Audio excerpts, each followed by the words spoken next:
Assalamualaikum warahmatullahi wabarakatuh.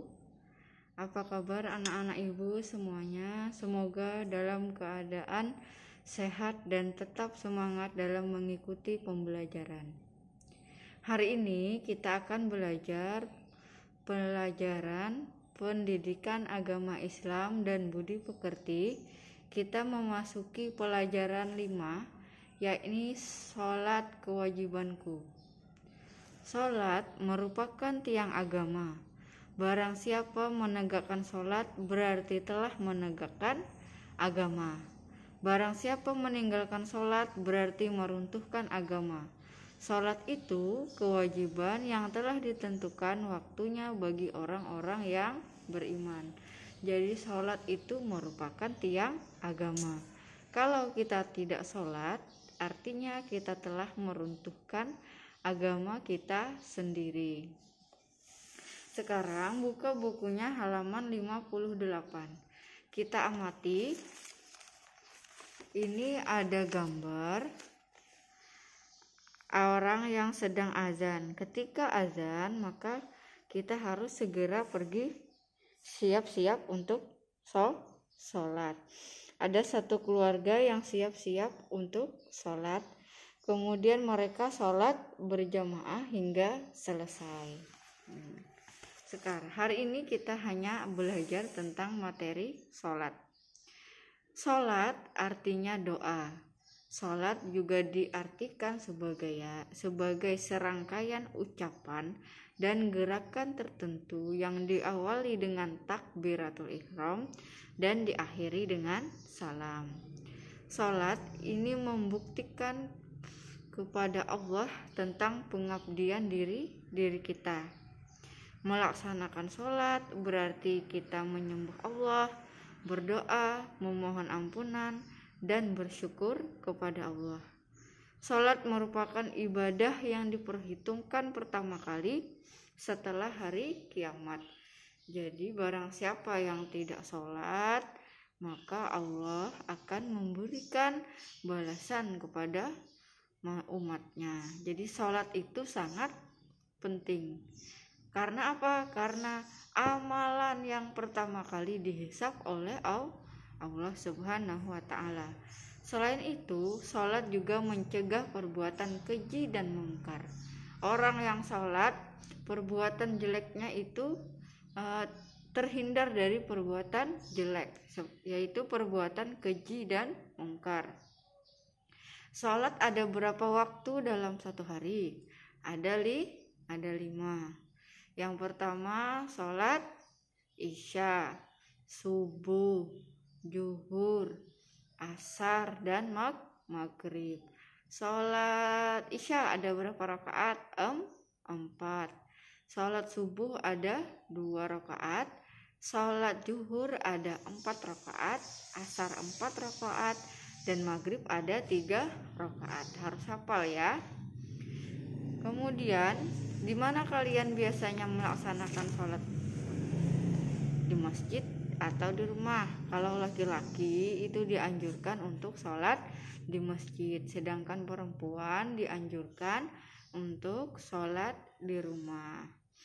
Nah, buka halaman 61. Di situ ada ayo bernyanyi, sholat kewajibanku. Nada lagunya kuku kuku ruyuk. 1, 2, 3. Ayo kita sholat yang 5 waktu, biar tak terlambat, lakukan tepat waktu.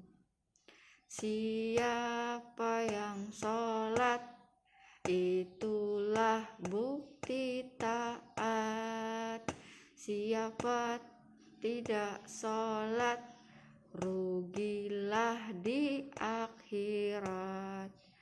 Ayo kita sholat kewajibanku.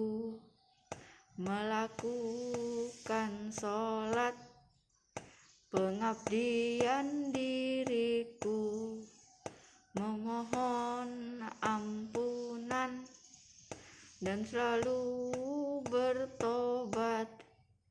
Pertama dihisab, yaitu tentang sholat. Nah, itu tadi lagunya ya.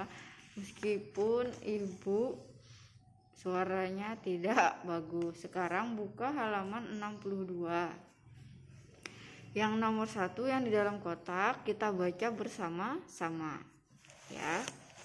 Yang 1, aku meyakini sholat merupakan tiang agama. Ya, aku mengerjakan sholat sebagai bukti pengabdian diri kepada Allah Subhanahu wa Ta'ala. Aku meyakini bahwa sholat dapat mencegah perbuatan keji dan munkar. 4, melakukan sholat, hatiku merasa tenang dan tentram. 5, melaksanakan sholat berarti memohon ampunan kepada Allah Subhanahu wa Ta'ala. 6, melaksanakan sholat berarti banyak berdoa kepada Allah Subhanahu wa Ta'ala. Orang yang meninggalkan sholat berarti meruntuhkan agama. Berarti semuanya ini jawabannya adalah ya. Sekarang kalian buka halaman 64. Di situ ada hikmah sholat. Nah, sholat akan memberikan hikmah yang bermanfaat jika dilaksanakan dengan sempurna, memenuhi rukun, khusyuk, dan ikhlas karena Allah. Jadi jika ada pertanyaan, Bu, dia sholat Bu, tapi kok dia perbuatannya masih tidak baik. Nah, bisa jadi sholatnya itu masih belum sempurna.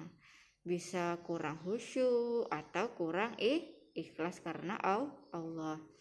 Kita baca sama-sama ya, halaman 64. Hikmah sholat diantaranya: 1, selalu mengingat Allah Subhanahu wa Ta'ala. 2, mendekatkan diri kepada Allah Subhanahu wa Ta'ala. 3, disiplin waktu. 4, hidup bersih.